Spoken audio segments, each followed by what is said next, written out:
Hello guys, പുതിയൊരു വീഡിയോയിലേക്ക് എല്ലാവർക്കും സ്വാഗതം. അഹാന കൃഷ്ണയുമായിട്ട് ബന്ധപ്പെട്ട ഒരു കോൺട്രവേഴ്സി ഇങ്ങനെ കടന്ന് കറങ്ങുന്നുണ്ട്. സംഭവം എന്താണെന്ന് വെച്ച് കഴിഞ്ഞാൽ, അഹാന ലീഡ് റോളിൽ അഭിനയിച്ച നാൻസി റാണി എന്ന് പറയുന്ന ഒരു പടം റിലീസ് ആകാനിരിക്കുകയാണ്. ഇതിന്റെ പ്രൊമോഷനുമായിട്ട് ബന്ധപ്പെട്ട് ഈ സിനിമയുടെ ക്രൂ മെമ്പേഴ്സും ഇതിന്റെ പ്രൊഡ്യൂസറും അതുപോലെ തന്നെ അജു വർഗീസും എല്ലാവരും കൂടെ ഒരു ഓൺലൈൻ മീഡിയാസിന് ഒരു ഇന്റർവ്യൂ പോലെ ഒരു സംഭവം കൊടുത്തിട്ടുണ്ടായിരുന്നു. ആ ഒരു സെഷനിൽ ഇതിന്റെ പ്രൊഡ്യൂസർ ആയിട്ടുള്ള നൈന, ഇവരുടെ ഹസ്ബൻഡാണ് ഈ ഒരു സിനിമ പ്രൊഡ്യൂസ് ചെയ്തതും ഡയറക്ട് ചെയ്തതും. അൺഫോർച്ചുനേറ്റ്ലി പുള്ളിക്കാരൻ മരിച്ചുപോയി. അതിനുശേഷം ഇതിന്റെ പോസ്റ്റ് പ്രൊഡക്ഷൻ വർക്കൊക്കെ ഈ പറയുന്ന നൈനയാണ് ഏറ്റെടുത്തത്. അപ്പൊ നിലവിലുള്ള പ്രൊഡ്യൂസർ ആയിട്ടുള്ള നൈന വന്നിട്ട് അഹാനയ്ക്കെതിരെ കുറെ അലിഗേഷൻസ് പറയുകയാണ്. അഹാന ഒരു തരത്തിലും ഈ സിനിമയായിട്ട് സഹകരിക്കുന്നില്ല, ഡബ്ബിങ്ങിന് വന്നിട്ടില്ല, പ്രൊമോഷന് വന്നിട്ടില്ല, അങ്ങനെ ഒരു തരത്തിലുള്ള സഹകരണവും ഈ സിനിമയ്ക്ക് വേണ്ടിയിട്ട് അഹാന ലീഡ് റോളിൽ അഭിനയിക്കുന്ന സിനിമയായിട്ട് പോലും ഇതിന് കിട്ടിയിട്ടില്ല എന്നുള്ള തരത്തിലാണ് ഈ ഒരു ഇന്റർവ്യൂസിൽ വന്ന് പറയുന്നത്. അതുപോലെ തന്നെ വേറെ ഒന്ന് രണ്ട് ഇന്റർവ്യൂസിലും ഇവർ ഈ ഒരു കാര്യം വന്ന് ഉന്നയിച്ച് പറയുന്നുണ്ടായിരുന്നു. അങ്ങനെ ഒടുവിൽ ഇന്നലെ അഹാന തന്റെ ഇൻസ്റ്റാഗ്രാമിൽ ഒരു വലിയൊരു പോസ്റ്റ് ഇട്ടിട്ടുണ്ടായിരുന്നു. ഏകദേശം 9 പേജുള്ള ഒരു പോസ്റ്റ്. എന്താണ് ഇവരുടെ ഇടയിൽ നടന്നത്? ഒന്നാമത്തെ കാര്യം, ഈ ഒരു സിനിമ ഡയറക്റ്റ് ചെയ്തേക്കുന്നത് ഇവരുടെ ഹസ്ബൻഡാണ്. അയാൾ മരിച്ചുപോയ ഒരു വ്യക്തിയാണ്. അന്നേരം അദ്ദേഹത്തിന് വന്നിരുന്ന് പറയാൻ പറ്റില്ല.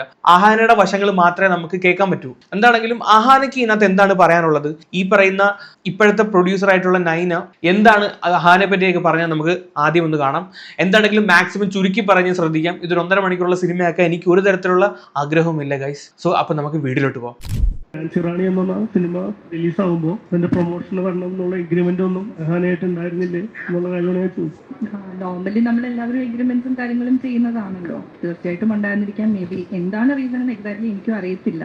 ആഫ്റ്റർ ഓൾ 3 വർഷം കഴിയുമ്പോൾ സ്വാഭാവികമായിട്ടും ഒരു മാനുഷിക പരിഗണന എന്നുള്ളത് കൊണ്ട് തീർച്ചയായിട്ടും അവരതെല്ലാം മറന്ന് സഹകരിക്കേണ്ടതാണ്. എന്തുകൊണ്ട് എനിക്കറിയില്ല. മനു സോ ഇവരുടെ ഈ ഒരു സംസാരത്തിൽ നമുക്കൊരു കാര്യം വ്യക്തമാണ്. ഇത് 2020 ഷൂട്ടിംഗ് സ്റ്റാർട്ട് ചെയ്തൊരു സിനിമയാണ്. 2025 റിലീസ് ആവുന്നത്. അപ്പൊ തന്നെ നിങ്ങൾക്ക് മനസ്സിലാക്കാം ഇത്രയും സമയം കഴിഞ്ഞിട്ടാണ് ഈ സിനിമ റിലീസ് ആവുന്നത്. അന്നേരം 3 വർഷം മുമ്പ് ഇവർ തമ്മിൽ എന്തൊക്കെ ഒരു ഇഷ്യൂ ഉണ്ടായിട്ടുണ്ട് എന്നുള്ള കാര്യം ഇവരുടെ ഈ സംസാരത്തിൽ തന്നെ വ്യക്തമാണ്. അതാണ് പറയുന്നത്, മാനുഷിക പരിഗണന വെച്ച് വന്ന് പങ്കെടുക്കാം എന്നാണ് പുള്ളിക്കാരത്തി പറയുന്നത്. ബാക്കിയൂടെ കേൾക്കാം. ഞാൻ ഈ മാനുഷിക പരിഗണനയുടെ കാര്യം പറയുന്നത്, അഹാനയുടെ പോസ്റ്റിൽ ഈ മാനുഷിക പരിഗണനയെ പറ്റി ഒരു പേജ് എഴുതി വെച്ചിട്ടുണ്ട്. അതിനെയൊക്കെ പറ്റി പറയാൻ വേണ്ടിയിട്ടാണ്. ഓക്കെ, റിലീസിന് തയ്യാറെടുക്കുമ്പോൾ എന്തൊക്കെ പ്രതിസന്ധികളാണ് നേരിട്ടുകൊണ്ടിരിക്കുന്നത്? ഒരുപാടുണ്ട്. പക്ഷെ അതിപ്പോൾ പുറത്ത് പറയുക എന്ന് പറഞ്ഞു കഴിഞ്ഞാൽ ഇച്ചിരി ബുദ്ധിമുട്ടുള്ള കാര്യങ്ങൾ തന്നെയാണ്. അപ്പോൾ ബെറ്റർ ഞാൻ ഇപ്പോൾ അത് സൈലൻ്റ് ആയിട്ടിരിക്കുന്നത് തന്നെയാണ്. കാരണം മേജർ ഒരു പ്രധാന ക്യാരക്ടർ തന്നെ നമ്മൾക്ക് പ്രൊമോഷനാണെങ്കിലും മാർക്കറ്റിങ്ങിനാണെങ്കിലും എല്ലാം കമ്പാരിറ്റീവ്ലി സഹകരണം ഇല്ലാതെ നിൽക്കുമ്പോൾ നിങ്ങൾക്ക് ഊഹിക്കാം കുറേ സ്ട്രഗിൾസ് അതിൻ്റെ നമ്മൾ ഫേസ് ചെയ്യുന്നുണ്ട്. അപ്പോൾ അഹാനയെ മാം ഇങ്ങനെ വരണം എന്ന് പറഞ്ഞ് വിളിച്ചിരുന്നോ? പ്രൊമോഷൻസിന് വരണം, പങ്കെടുക്കണം എന്നൊക്കെ പറഞ്ഞ് വിളിച്ചിരുന്നോ? ഞാൻ വിളിച്ചിരുന്നു, PRO വിളിച്ചിരുന്നു, നമ്മളെല്ലാവരും കോൺടാക്ട് ചെയ്തതാണ്. ഇപ്പോൾ ഈ അടുത്ത് ഞാൻ അഹാനയെ കോൺടാക്ട് ചെയ്തിട്ടില്ല. ഞാനൊരു 1 ഇയർ ബാക്ക് നമ്മുടെ സോങ് റിലീസ് ചെയ്യുന്ന സമയത്തും അതിൻ്റെ മുമ്പായിട്ടും അതിന് ശേഷവും കറക്റ്റായിട്ട് നോക്കണമെന്നുണ്ടെങ്കിൽ ചെക്ക് ചെയ്ത് നോക്കേണ്ടവരായിരിക്കും. ബട്ട് ഒരുപാട് കോൺടാക്ട് ചെയ്തതായിരുന്നു നമ്മൾ. ബട്ട് അൺഫോർച്ചുനേറ്റ്ലി പുള്ളിക്കാരത്തി ജോയിൻ ചെയ്തിട്ടില്ല. സിനിമയിലെ ടൈറ്റിൽ റോളുള്ള അഹാനയും ഇതുപോലെ വിട്ടു നിൽക്കുന്നത്, എഗ്രിമെന്റിൽ ഇത്തരത്തിലുള്ള കാര്യങ്ങളൊക്കെ നിർബന്ധമായി പങ്കെടുക്കണം എന്നില്ലേ? അതോ എന്തെങ്കിലും ഫൈനാൻഷ്യൽ സെറ്റിൽമെന്റോ അങ്ങനെ എന്തെങ്കിലുമൊക്കെ മിസ്സിംഗ് ആയിട്ടുണ്ടോ? ഇല്ല, നമ്മൾ ഫൈനാൻഷ്യൽ സെറ്റിൽമെന്റ് എല്ലാം നമ്മുടെ തീർന്നതായിരുന്നു. എഗ്രിമെന്റിലെ സംഭവങ്ങളെല്ലാം ഉള്ളതാണ്. പിന്നെ നോട്ട് ദ പോയിന്റ്, എഗ്രിമെന്റിൽ സംഭവങ്ങളെല്ലാം ഉള്ളതാണെന്നാണ് ഇവർ പറയുന്നത്. അഹാന മറ്റേ കുറിപ്പിനകത്ത് എഗ്രിമെന്റിങ് ഒരു സംഭവങ്ങളേ ഇല്ലെന്ന് പറയുന്നുണ്ട്. നമുക്ക് വഴിയെ പറയാം. ഓക്കെ, ഇതൊക്കെ നോട്ട് ചെയ്ത് വെച്ചോ. ഇവരുടെ പേഴ്സണൽ നമ്മൾക്ക് ഇപ്പോൾ അജു ചേട്ടൻ പറഞ്ഞ പോലെ നമ്മൾക്ക് ഉന്തിക്കയറ്റി വലിച്ചു വെച്ച് അത് മുഴച്ച് നിൽക്കണേക്കാളും നല്ലത് ബെറ്റർ എങ്ങനെയോ അങ്ങനെ തന്നെ പോട്ടെ. ഇല്ലാത്ത നഷ്ടം വരുവാണെങ്കിൽ നമ്മളത് സഹിക്കാം. കാരണം നമ്മൾ നമ്മുടെ മാക്സിമം നമ്മൾ റിക്വസ്റ്റ് ചെയ്തു. ഇതിൻ്റെ കൂടുതൽ എങ്ങനെ റിക്വസ്റ്റ് ചെയ്യാമെന്ന് എനിക്കറിയില്ല. എന്തെങ്കിലും ഉണ്ടെന്നുണ്ടെങ്കിൽ അതിന് അപ്പോളജി ചെയ്യണമെങ്കിൽ അതുവരെയും ചെയ്തിട്ടുള്ളതാണ്. സോ എന്തെങ്കിലും ഉണ്ടെങ്കിൽ അതിന് അപ്പോളജി ചെയ്യണമെങ്കിൽ അതുവരെ ചെയ്തിട്ടുള്ളതാണ്. ഓൾറെഡി ഇവർ എന്തോ കാര്യത്തിന് സോറി പറഞ്ഞിട്ടുണ്ടെന്ന് തന്നെ ഇവരുടെ വർത്തമാനത്തിൽ നിന്ന് ക്ലിയർ ആണേ. ഇനി നമുക്ക് അഹാനയുടെ പോസ്റ്റിലോട്ട് വരാം. എന്റെ ജിഞ്ചിണ്ടാക്കിടി മക്കളെ, ഇതാണ് അഹാനയുടെ പോസ്റ്റ്. ഇത് വായിക്കാൻ പെട്ട പാട്. എന്താണെങ്കിലും ഈ സാധനം കംപ്ലീറ്റ് ഞാൻ വായിച്ചിട്ടുണ്ട്. ഇത് കുത്തിയിരുന്ന് വായിക്കാൻ ഞാൻ ആഗ്രഹിക്കുന്നില്ല.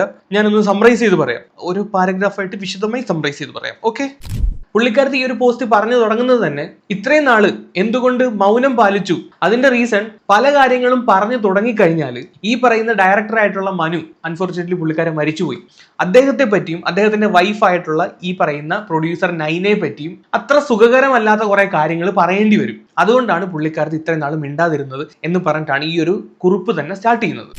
അഹാനയ്ക്കെതിരെ ഈ പറയുന്ന പ്രൊഡ്യൂസർ പറഞ്ഞ അലിഗേഷൻസ് ഒക്കെ നിങ്ങൾ കണ്ടതാണ്. പോസ്റ്റിലോട്ട് വരാം. ഈ ഒരു സിനിമ ഷൂട്ടിംഗ് തുടങ്ങിയത് 2020 ഫെബ്രുവരിയിലാണ്. മനു എന്ന് പറയുന്ന വ്യക്തിയായിരുന്നു ഈ സിനിമയുടെ പ്രൊഡ്യൂസറും അതുപോലെ തന്നെ ഡയറക്ടറും.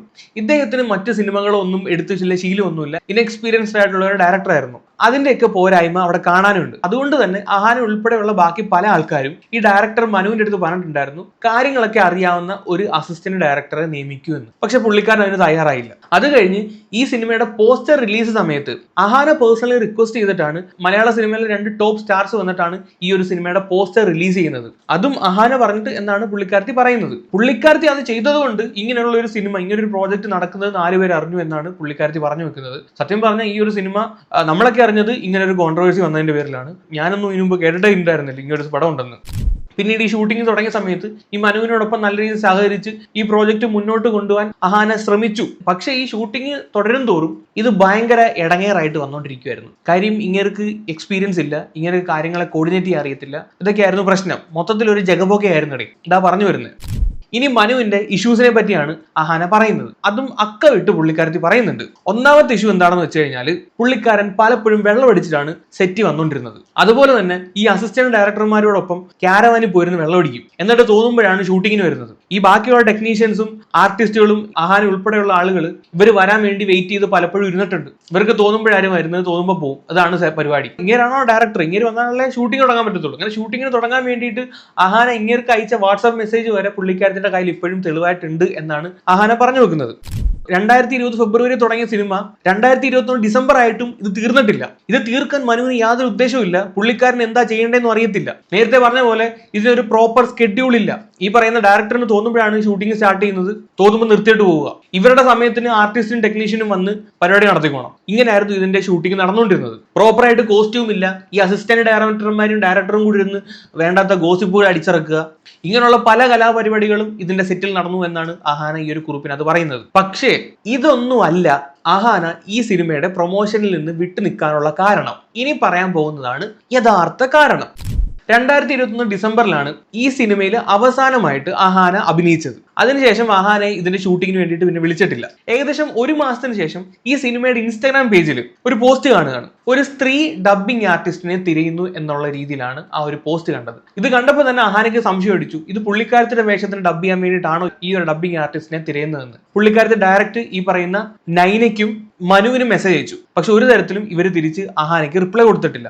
ആ ചാറ്റിന്റെയും സ്ക്രീൻഷോട്ട് അഹാനയുടെ കയ്യിലുണ്ടെന്നാണ് പറയുന്നത്, പ്രൂഫായിട്ട്. പിന്നീടാണ് പല സോഴ്സുകളിൽ നിന്ന് അറിയുന്നത് അഹാനയുടെ റോള് വേറൊരാളെ കൊണ്ട് ഡബ് ചെയ്തു. അതും അഹാനയുടെ ഒരു വാക്ക് പോലും പറയാതെ. പക്ഷെ ഈ ഡബ് ചെയ്യിപ്പിച്ചത് അട്ടർ ഫെയിലിയർ ആയിരുന്നു. അങ്ങനെ ഈ മനു അഹാനെ കോണ്ടാക്ട് ചെയ്യാണ് ഡബ് ചെയ്യാൻ വേണ്ടിയിട്ട്. അന്നേരം അഹാന കൊടുത്ത മറുപടി എന്താണെന്ന് വെച്ച് കഴിഞ്ഞാൽ, ആദ്യം നിങ്ങൾ എന്നെ വന്ന് മീറ്റ് ചെയ്യും. പുള്ളിക്കാരത്തിയുടെ ഒരു വാക്ക് പോലും ചോദിക്കാതെ പുള്ളിക്കാരത്തിയുടെ റോള് മറ്റൊരാളെ കൊണ്ട് ഡബ് ചെയ്യിപ്പിച്ചത്, അതിനെപ്പറ്റി ഡിസ്കസ് ചെയ്ത് ആദ്യം ഒരു സൊല്യൂഷൻ കണ്ടുപിടിക്കാൻ വേണ്ടിയിട്ട് പുള്ളിക്കാരത്തി പറഞ്ഞു. പക്ഷെ ഈ മനു എന്ന് പറയുന്ന വ്യക്തി അതും സമ്മതിച്ചില്ല. മീറ്റ് ചെയ്തിട്ടുമില്ല. പുള്ളിക്ക് അറിയാം എന്താ ചെയ്യേണ്ടതെന്നുള്ള രീതിയിൽ പുള്ളി അങ്ങ് പോവുകയും ചെയ്യുന്നതാണ് പറയുന്നത്. അതുപോലെ തന്നെ ഈ സിനിമയിൽ വർക്ക് ചെയ്ത ആരോ അഹാന എടുത്ത് പറയുന്നുണ്ടായിരുന്നു, അഹാനയുടെ പോർഷൻ ഡബ് ചെയ്ത് മൊത്തം കുളമാക്കി വെച്ചേക്കാണ്. അതുപോലെ തന്നെ ഇതിന്റെ ക്ലൈമാക്സ് പോർഷനിലൊക്കെ ഈ അഹാനയ്ക്ക് റോൾ ഉണ്ടായിരുന്നു. അത് അഹാനയോട് തോന്നിക്കുന്ന ആരെയൊക്കെ കൊണ്ടോ ഷൂട്ടും ചെയ്തു എന്നാണ് പറയുന്നത്. ആ ഒരു കാര്യത്തെ പറ്റി പുള്ളിക്കാരത്തേക്ക് ഒരു ക്ലാരിറ്റി ഇല്ലെന്നും പറയുന്നു. ഈ ക്ലൈമാക്സ് ഷൂട്ട് ചെയ്യാനൊന്നും അഹാനെ വിളിച്ചിട്ടേ ഇല്ല. അപ്പം ഇത്രയൊക്കെ സംഭവിച്ച ഈ സിനിമയെ എന്ത് വിശ്വാസത്തിന്റെ പുറത്താണ് അഹാന പ്രൊമോട്ട് ചെയ്യേണ്ടത് എന്നാണ് പുള്ളിക്കാരത്തി ചോദിക്കുന്നത്. ഒന്ന്, ഇവരെ കൊണ്ട് ഡബ് ചെയ്യിപ്പിച്ചിട്ടില്ല. മറ്റൊരാളെ കൊണ്ട് ഡബ് ചെയ്യിപ്പിക്കുന്ന സമയത്ത് ഇവരുടെ അടുത്തൊരു വാക്ക് പോലും പറഞ്ഞിട്ടില്ല. രണ്ടാമത്തെ കാര്യം, ഇവരുടെ ഷൂട്ടിംഗ് കംപ്ലീറ്റ് ചെയ്തിട്ടില്ല. മറ്റൊരാളെ വെച്ച് ആ ഷൂട്ട് കംപ്ലീറ്റ് ചെയ്തു എന്ന് തോന്നുന്നു. സോ മൊത്തത്തിൽ ഒരു ചക്ക കുഴയുന്ന പോലെ കുഴഞ്ഞു നടക്കുകയാണ് ഈ സിനിമ. ഈ സിനിമ ഇറങ്ങുമ്പോൾ പറയും, ഇനി എന്താണ് ഇതിനകത്ത് പണി വെച്ചിരിക്കുന്നത്, അപരാധമായിരിക്കും. ഡയറക്ടർ വന്ന് പറയുന്നുണ്ട്, ഈ സിനിമ വിജയിക്കാൻ വേണ്ടി ഞാൻ ഇറക്കുന്നതല്ല. എന്റെ ഹസ്ബൻഡ്, പുള്ളിക്കാരൻ മരിച്ചുപോയി, ഹസ്ബൻഡിന്റെ ഒരു സ്വപ്നമായിരുന്നു ഈ ഒരു സിനിമ, അതുകൊണ്ട് മാത്രം പുള്ളിക്കാരത്തി ഇറക്കുന്നതാണെന്ന്. പുള്ളിക്കാരത്തിക്ക് തന്നെ അറിയാം ഇത് പൊട്ടി പോകുന്നു. മേ ബി അതുകൊണ്ടായിരിക്കും അങ്ങനെ പറയുന്നത്. ഇനി അഹാന ഈ കുറിപ്പിനാണ് സംസാരിക്കുന്നത് ഇപ്പോഴത്തെ ഈ പ്രൊഡ്യൂസർ ആയിട്ടുള്ള നൈനയെ പറ്റിയാണ്. 2022 ഏപ്രിലിൽ ഈ പറയുന്ന നൈന ഇവരെ കോണ്ടാക്ട് ചെയ്യാണ്. അഹാനയുടെ അമ്മയാണ് വിളിക്കുന്നത് ഈ സിനിമ ഡബ് ചെയ്യാൻ വേണ്ടിയിട്ട്. അപ്പോൾ ഈ അഹാനയുടെ അമ്മ കുറെ ക്വസ്റ്റ്യൻസ് അങ്ങോട്ട് ചോദിച്ചു. എന്തിനാണ് മറ്റൊരാളെ വെച്ച് നിങ്ങൾ ഡബ് ചെയ്യിപ്പിച്ചത്? അഹാനെ വെച്ച് ഇനി ഡബ് ചെയ്യിപ്പിക്കേണ്ട ആവശ്യമുണ്ടോ? അങ്ങനെ ഈ കോൺവെർസേഷൻ തുടർന്നു. അപ്പൊ നൈന ഈ അഹാനെ പറ്റി ഈ സെറ്റിൽ വളരെ അൺപ്രൊഫഷണൽ ആണ് എന്നുള്ള രീതിയിലൊക്കെ സംസാരിച്ചു. ആ സമയത്ത് അഹാനയുടെ അമ്മ പറഞ്ഞു, നിങ്ങളുടെ ഹസ്ബൻഡ് ആണ് അൺപ്രൊഫഷണൽ, പ്രോപ്പറായിട്ട് ഷൂട്ടിംഗ് നടത്താതെ വെള്ളം അടിച്ച് നടക്കുക ഇല്ലേ എന്നുള്ള രീതിയിൽ പുള്ളിക്കാരത്തി സംസാരിച്ചു. ഇത് കേട്ടിട്ട് ഈ നൈന എടുത്തുവായി പറയാണ്, എന്റെ ഹസ്ബൻഡ് അറ്റ്ലീസ്റ്റ് ആൽക്കോൾ അല്ലേ കുടിച്ചോളൂ, നിങ്ങളുടെ മകളുടെ മയക്കുമരുന്നാണ് അടിക്കുന്നത് എന്നുള്ള തരത്തിലാണ് പുള്ളിക്കാരത്തി പറഞ്ഞത്. ഇത് കേട്ട പുള്ളിക്കാരത്തിയുടെ അമ്മ മൈൻഡ് യുവർ വേർഡ്സ് എന്ന് പറഞ്ഞിട്ട് ഫോൺ കട്ട് ചെയ്യാണ് ചെയ്തത്. ഇത്രയൊക്കെ നടന്നിട്ടും ഈ നൈന ഒന്നും അറിയാത്ത രീതിയിൽ ഇന്റർവ്യൂവിൽ വന്ന് വേറൊരു സ്റ്റോറിയാണ് മെനയുന്നതെന്നാണ് അഹാന പറയുന്നത്. അതിനുശേഷം ഒരു 8-9 മാസത്തേക്ക് ഇവരുമായിട്ട് യാതൊരു തരത്തിലുള്ള കോണ്ടാക്ട് ഉണ്ടായിരുന്നില്ല. പിന്നീട് ഈ പറയുന്ന മനുവും ഈ നൈനയും ചെയ്ത പരിപാടി എന്താണെന്ന് വെച്ച് കഴിഞ്ഞാൽ, ഈ അഹാനയ്ക്ക് അറിയുന്ന 1-2 ആൾക്കാരുണ്ട്, അവരെ വിളിച്ചിട്ട് അഹാന മയക്കുമരുന്നിന് അടിമയാണ്, ഇവിടെ ഡ്രഗ് അടിക്കുന്ന ടീംസ് ആണ് എന്നുള്ള രീതിയിലൊക്കെ പറയാൻ തുടങ്ങി. അഹാനെ അറിയാവുന്ന 2 സ്ത്രീകളുടെ അടുത്താണ് ഈ കാര്യം പറയുന്നത്. അവരപ്പോൾ തന്നെ ഈ ഒരു കാര്യം അഹാനെ വിളിച്ച് പറഞ്ഞു. കാര്യം ഇവർക്ക് അറിയാം അഹാനയൊന്നും യൂസ് ചെയ്യാത്ത വ്യക്തിയാണ്, അതുകൊണ്ടാണ് അപ്പോൾ തന്നെ ഇവർ അഹാനെ വിളിച്ച് ഈ കാര്യം പറഞ്ഞത്. പിന്നീടാണ് അഹാനയ്ക്ക് മനസ്സിലായത് ഇത് ഇവരുടെ സ്ഥിരം പരിപാടിയാണ്. പല ആളുകളുടെ അടുത്തും ഈ അഹാനെ പറ്റി ഇവർ ഡ്രഗ് അഡിക്റ്റാന്നുള്ള രീതിയിലൊക്കെ പറഞ്ഞു നടന്നിട്ടുണ്ടെന്ന്. ഈ ഒരു കാര്യം മാതാപിതാക്കളെടുത്ത്, അഹാനയുടെ മാതാപിതാക്കളെടുത്ത് സംസാരിച്ചപ്പോൾ അവര് പറഞ്ഞു മനുവിനെ വിളിച്ച് നീ സംസാരിക്കുമെന്ന്. അങ്ങനെ ജാനുവരി 26, 2023 മനുവായിട്ട് അഹാന സംസാരിച്ചു. ആ സംസാരിച്ചതിന്റെ മുഴുവൻ കോൾ റെക്കോർഡിങ്ങും പുള്ളിക്കാരന്റെ കയ്യിലുണ്ടെന്ന് പറയുന്നുണ്ട്. ആ കോൾ റെക്കോർഡിങ്ങിൽ ഇവരെ 2 സ്ത്രീകളുടെ അടുത്ത് പറഞ്ഞ കാര്യം കള്ളമാണെന്ന് സമ്മതിക്കുകയും അവരെ വിളിച്ച് അത് തിരുത്താമെന്ന് പറയുകയും ചെയ്തിട്ടുണ്ടായിരുന്നു. ആ കോളിന് ശേഷം മനു അഹാനയ്ക്ക് ഒരു വോയിസ് നോട്ട് അയക്കുകയുണ്ടായി. അതിനകത്ത് താൻ ചെയ്ത തെറ്റിന് ക്ഷമ ചോദിക്കുകയും അത് പരിഹരിക്കാൻ സമ്മതിക്കുകയും ചെയ്തിട്ടുണ്ടായിരുന്നു. ഈ വോയിസ് നോട്ടും പുള്ളിക്കാരത്തിയുടെ പക്കലുണ്ടെന്നാണ് പറയുന്നത്. പക്ഷെ അൺഫോർച്ചുനേറ്റ്ലി ഈ ഒരു സംഭവം നടന്ന് 20 ദിവസം കഴിയുമ്പോഴത്തേക്ക് ഈ ഡയറക്ടർ മനു മരണപ്പെടുകയാണ്. പിന്നീട് പുള്ളിക്കാരത്തി ഈ ഒരു കുറിപ്പിനകത്ത് പറയുന്നത്, എന്തൊക്കെ സംഭവിച്ചാലും പുള്ളിക്കാരത്തി ചെയ്ത സിനിമ പുള്ളിക്കാരത്തി പ്രൊമോട്ട് ചെയ്യും, അതിന് ഈ എഗ്രിമെന്റിനകത്ത് ഉണ്ടെങ്കിലും ഇല്ലെങ്കിലും. പക്ഷേ ഈ ഒരു സിനിമ പുള്ളിക്കാരത്തിക്ക് ഒരിക്കലും പ്രൊമോട്ട് ചെയ്യാൻ പറ്റില്ല. കാര്യം നമ്മൾ നേരത്തെ പറഞ്ഞ കുറച്ച് കാര്യങ്ങൾ കാരണം, ആ ഡബിങ്ങിന്റെ ഇഷ്യൂ, പിന്നെ ക്ലൈമാക്സ് ഷൂട്ട് ചെയ്ത ഇഷ്യൂ, മൊത്തത്തിൽ ഇതൊരു നശിച്ച പടമാണെന്ന് പുള്ളിക്കാരത്തി തന്നെ പറയാതെ പറയുന്നുണ്ട് ഇതിനകത്ത്. മാത്രമല്ല ഇവരെ പേഴ്സണലി അറ്റാക്ക് ചെയ്തു, ഈ ഡ്രഗ് അഡിക്റ്റ് ആണെന്നൊക്കെ പറയുന്ന രീതിയിൽ. അങ്ങനെ കുറെ മെന്റൽ ട്രോമാസ് ഒക്കെ ഇവർക്ക് ഉണ്ടായി എന്നും പറയുന്നുണ്ട്. ഇനി ഈ കുറിപ്പിനകത്ത് പറയുന്ന കാര്യം, ഈ നൈന ഇന്റർവ്യൂവിൽ ചെന്നിരുന്നിട്ട് അഹാനെ പറ്റി പറഞ്ഞ കുറച്ച് കാര്യങ്ങൾക്കുള്ള മറുപടിയാണ്. നൈന പറഞ്ഞ കാര്യങ്ങൾ നമ്മൾ ആദ്യമേ കേട്ടതാണ്. പുള്ളിക്കാരത്തിനകത്ത് പറയുന്നുണ്ടായിരുന്നു, ഇവർക്ക് ഈ മനുവിന്റെയും അഹാനയ്ക്ക് ഇടയിലുള്ള ഇഷ്യൂസ് എന്താണെന്ന് എനിക്കറിയില്ല, 3 കൊല്ലം ആയില്ലേ, ഇനിയെങ്കിലും അത് മറന്നിട്ട് ഈ സിനിമയുടെ പ്രൊമോഷന് വേണ്ടി പങ്കെടുത്തൂടെ എന്നുള്ള രീതിയിൽ ഒരു കാര്യം ഈ നൈന ഇന്റർവ്യൂവിനകത്ത് പറഞ്ഞു വെക്കുന്നുണ്ടായിരുന്നു. അതിനുള്ള അഹാനയുടെ റെസ്പോൺസ് ആണ് ഇനി പറയുന്നത്. ഇത് മറക്കാൻ വേണ്ടി ഇത് ഒരു ചെറിയ ഇഷ്യൂ അല്ല, നിങ്ങൾക്കെതിരെ കേസ് ഫയൽ ചെയ്യാൻ പാകത്തിനുള്ള ഒരു ഇഷ്യൂ ആണ്. നിങ്ങൾ 2 പേരും, നൈനയും മനുവും, ഈ ഒരു ഇഷ്യൂവിനകത്ത് ഈക്വലി പാർട്ടിസിപ്പേറ്റഡ് ആണ്. എന്നിട്ട് നൈന വന്ന് പറയുന്നത് എനിക്കൊന്നും അറിയില്ല എന്നുള്ളതാണ്. ഈ ഒരു അവസ്ഥ നിങ്ങൾക്കോ നിങ്ങളുടെ ഒരു അനിയത്തിക്കോ ഉണ്ടായിരുന്നെങ്കിൽ നിങ്ങൾ മറക്കുവോ അല്ലെങ്കിൽ ഫൊർഗീവ് ചെയ്യുവോ എന്നുള്ള ഒരു രീതിയിലാണ് അഹാന അതിനോട് റെസ്പോണ്ട് ചെയ്യുന്നത്. എന്നിട്ട് പിന്നെ നൈന ആ ഒരു ഇന്റർവ്യൂവിനകത്ത് പറയുന്നുണ്ടായിരുന്നു, ഒരു മാനസിക പരിഗണന പോലും കൊടുക്കുന്നില്ല എന്ന്. അതിന് അഹാനയുടെ മറുപടി ഇങ്ങനെയാണ്, ഈ സിനിമയുടെ ഗാനം ഇറങ്ങിയ സമയത്ത് അഹാന ഈ ഒരു ഗാനം പ്രൊമോട്ട് ചെയ്തില്ല. അപ്പോൾ തന്നെ സോഷ്യൽ മീഡിയയിൽ കുറെ ചോദ്യങ്ങൾ വന്നു, എന്തുകൊണ്ട് അഹാന സ്വന്തം സിനിമയായിട്ടും ഇത് പ്രൊമോട്ട് ചെയ്യുന്നില്ല. അന്നേരവും അഹാന മൗനമാണ് പാലിച്ചത്. അത് നിങ്ങളോടുള്ള ഒരു മാനസിക പരിഗണന കൊണ്ടാണ് എന്നാണ് പറയുന്നത്. അഹാനെ പറ്റി ഇത്ര അലിഗേഷൻസ് പറഞ്ഞിട്ടും സോഷ്യൽ മീഡിയയിൽ ഒരുപാട് നുണക്കഥകൾ അഹാനെ പറ്റി പ്രചരിച്ചിട്ടും പുള്ളിക്കാരത്തി അതിനൊന്നും പ്രതികരിക്കാൻ പോയില്ല. പിന്നീട് ഈ മനു മരിച്ചതിന് ശേഷം ഈ നൈനയെ വളരെ യാദൃശികമായി കണ്ടപ്പോൾ തന്നെ അവർ കെട്ടിപ്പിടിക്കുകയും അവരെ ആശ്വസിപ്പിക്കുകയൊക്കെ അഹാന ചെയ്തിട്ടുണ്ടെന്നും ഈ ഒരു പോസ്റ്റിൽ പറയുന്നുണ്ട്. അന്ന് ഈ കണ്ടുമുട്ടിയ സമയത്തും അഹാനെ പറ്റി ഇവരുണ്ടാക്കിയ നുണക്കഥകൾ അതിനെപ്പറ്റി സംസാരിച്ചപ്പോൾ ഈ നൈന ഒരു അക്ഷരം പോലും മിണ്ടാതെ പറയുന്നത് മുഴുവൻ കേട്ട് നിന്നു എന്നാണ് പറയുന്നത്. കാര്യം തിരിച്ചു പറയാനൊന്നും ഇല്ലായിരുന്നു എന്ന്. ഇത്രയൊക്കെ നടന്നിട്ടും ഇന്റർവ്യൂസിൽ വന്നിട്ട് ഇങ്ങനെ അഹാനെ പറ്റി പറയാൻ എങ്ങനെ കഴിഞ്ഞു എന്നാണ് അഹാന ചോദിക്കുന്നത്. ഈ നൈന നേരത്തെ ഒരു ഇന്റർവ്യൂവിനകത്ത് പറയുന്നുണ്ടായിരുന്നല്ലോ, കോൺട്രാക്ട് ഉണ്ടായിരുന്നു പ്രൊമോഷന്റെ. അപ്പം ഈ ഒരു പോസ്റ്റിനകത്ത് പുള്ളിക്കാരത്തി പറയുന്നുണ്ട്, പ്രൊമോഷനുമായിട്ട് ബന്ധപ്പെട്ട് അഹാന പങ്കെടുക്കാമെന്ന് പറയുന്ന ഒരു തരത്തിലുള്ള കോൺട്രാക്റ്റിലും അഹാന സൈൻ ചെയ്തിട്ടില്ല. അതുപോലെ തന്നെ ഈ സിനിമയിൽ ഫുൾ എമൗണ്ട് പുള്ളിക്കാരത്തി കൈപ്പറ്റിയിട്ടുണ്ട്. പ്രശ്നങ്ങൾ ഉണ്ടായിരുന്നെങ്കിൽ പോലും ഡബ്ബിങ്ങിന് വിളിച്ചാൽ പൂർണ്ണ മനസ്സോടു കൂടി തന്നെ പുള്ളിക്കാരത്തി ചെന്നതെന്ന് ഇതിനകത്ത് പറയുന്നുണ്ട്. അതും കൂടാതെ കരാറിലില്ലെങ്കിൽ പോലും ഇതെല്ലാം നല്ലപടി നടന്നിരുന്നെങ്കിൽ ഈ സിനിമ പുള്ളിക്കാരത്തി തന്നെ മുൻകൈ എടുത്ത് പ്രൊമോട്ട് ചെയ്തതെന്നും പറയുന്നുണ്ട്. ഈ സിനിമയുടെ കറണ്ട് പ്രൊഡ്യൂസർ ആയിട്ടുള്ള നൈന എന്ന് പറയുന്ന സ്ത്രീ ഇവരുടെ ഭർത്താവിന്റെ സ്വപ്നമാണ് ഈ സിനിമ എന്നുള്ള രീതിയിലാണ് ഇപ്പം വന്ന് പറയുന്നത്. അതിനെപ്പറ്റി അഹാന ഇതിനകത്തൊരു കാര്യം പറയുന്നുണ്ട്. 2 വർഷം മുമ്പ്, അതായത് സെപ്റ്റംബർ 5, 2023 അഹാനയ്ക്ക് ഇവരൊരു മെസ്സേജ് അയച്ചിട്ടുണ്ടായിരുന്നു. വാട്സപ്പ് വഴിയാണ് അയച്ചത്. അതിന്റെ ചില ഭാഗങ്ങൾ കേട്ടിട്ട് പുള്ളിക്കാരത്ത് ഞെട്ടിപ്പോയി എന്നാണ് പറയുന്നത്. അതിനുശേഷം ഇവരെ പിന്നീട് കോൺടാക്ട് ചെയ്തിട്ടേ ഇല്ല. ആ മെസ്സേജിനകത്ത് പറയുന്ന കുറച്ച് കാര്യങ്ങൾ ഇങ്ങനെയാണ്, ഈ മനുവും ഇവരും തമ്മിൽ, ഈ മനുവും നൈനയും തമ്മിൽ അത്ര സന്തോഷകരമായിട്ടുള്ള ഒരു റിലേഷൻഷിപ്പിലല്ല. ഈ മനു ചെയ്യുന്ന പല കാര്യത്തിനോടും വിയോജിപ്പുണ്ട്. എന്നാൽ പോലും ലൈഫിലെ ഒരു സമാധാനത്തെ ഓർത്ത് അതിന്റെ ഒക്കെ കൂടെ നിൽക്കുന്നു എന്ന് മാത്രം എന്നൊക്കെ തരത്തിലാണ് പുള്ളിക്കാരത്തെ മെസ്സേജ് അയച്ചത്. ആ മെസ്സേജിനെ പറ്റി കൂടുതൽ കാര്യങ്ങൾ വെളിപ്പെടുത്താൻ ആഗ്രഹിക്കുന്നില്ല എന്നും അഹാന പറയുന്നുണ്ട്. ഈ പറഞ്ഞതിന്റെയും കംപ്ലീറ്റ് പ്രൂഫും പുള്ളിക്കാരുടെ കയ്യിലുണ്ട്. ഈ ഓരോ മെസ്സേജിന്റെയും ഡേറ്റ് അടക്കം എടുത്ത് പറയുന്നതിന്റെ കാര്യം എന്താണെന്ന് വെച്ച് കഴിഞ്ഞാൽ ആ ഡേറ്റ് അത് നമ്മളെ ബോധ്യപ്പെടുത്താനല്ല, ആ മെസ്സേജ് ഇവരുടെ കയ്യിലുണ്ട് എന്ന് അവരെ ബോധ്യപ്പെടുത്താൻ വേണ്ടിയിട്ടാണ്. മനസ്സിലായോ? അതുകൊണ്ടാണ് സെപ്റ്റംബർ 5 ഏപ്രിൽ 22 കൃത്യമായ ഡേറ്റ് എടുത്ത് പറയുന്നത്. മെസ്സേജിനകത്ത് നോക്കി കൃത്യമായ ഡേറ്റ് കിട്ടുമല്ലോ. ഇപ്പൊ മെസ്സേജും കാര്യങ്ങളൊക്കെ ഉണ്ടെങ്കിൽ ഇവർ പറയുന്നത് ശരിയാവാം. അതുപോലെ തന്നെ പുള്ളിക്കാരത്തിയുടെ പേര് കളങ്കപ്പെടുത്തിയിട്ട് ഈ മാതിരി കൂതറ മാർക്കറ്റിംഗ് ടാക്ടിക്സ് നടത്തരുത്, അത് ഒട്ടും ശരിയല്ല എന്നും ഈ ഒരു കുറിപ്പിനകത്ത് പുള്ളിക്കാരത്തി പറഞ്ഞു വെക്കുന്നു. എന്നിട്ട് ഏറ്റവും അവസാനം ഇവരോട് ക്ഷമയും ചോദിക്കുന്നുണ്ട് ഇത്രയും പറഞ്ഞതിന്.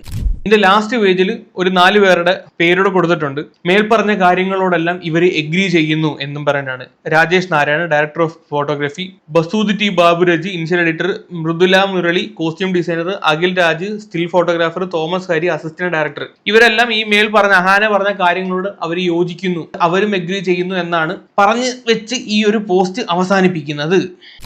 അപ്പം ഈ ഒരു വലിയൊരു പോസ്റ്റാണ്. കാര്യങ്ങളൊക്കെ മനസ്സിലായെന്ന് വിചാരിക്കുന്നു. ഈ പറഞ്ഞ സ്ത്രീയുടെ ഒരു ഇന്റർവ്യൂവിന്റെ കുറച്ച് ഭാഗങ്ങളോടെ കാണിച്ചിട്ട് നമുക്ക് ഈ ഒരു കാര്യം അവസാനിപ്പിക്കാം. അഹാന പങ്കെടുക്കാത്തത് ഇപ്പം നമ്മൾ പല പ്രാവശ്യം ചോദിച്ചിട്ടും റെസ്പോൺസ് ചെയ്യാതെ എന്തെങ്കിലും ബാധ്യതയുണ്ടോ? അഹാനയുമായിട്ട് എന്തെങ്കിലും ബാധ്യത, നമ്മൾ പൈസ കൊടുക്കാനുള്ള ബാധ്യത, അങ്ങനെ എന്തെങ്കിലും മേഡത്തിന്റെ അറിവിലുണ്ടോ? എൻ്റെ അറിവിലില്ല. നമ്മളെല്ലാം സെറ്റിൽ ചെയ്തേക്കുന്നതാണ്. പേയ്മെന്റിന്റെ ഇഷ്യൂസോ ഒന്നുമില്ല. പേയ്മെന്റ് എല്ലാം സെറ്റിൽഡ് തന്നെയാണ്. ഡബ്ബിങ്ങിന് വന്നപ്പോൾ ഡബ് ചെയ്തത് അഹാനയല്ല. നമ്മൾ അഹാനെ ആ സമയത്ത് മനു കോൺടാക്ട് ചെയ്തിരുന്നു. ഡബ് ചെയ്യാൻ വേണ്ടി ഡബ്ബി മനസ്സിലായില്ല. ഡബ് ചെയ്യാനും കോൺടാക്ട് ചെയ്തിരുന്നു. ഡബ്ബി ചെയ്യാൻ കോൺടാക്ട് ചെയ്തു.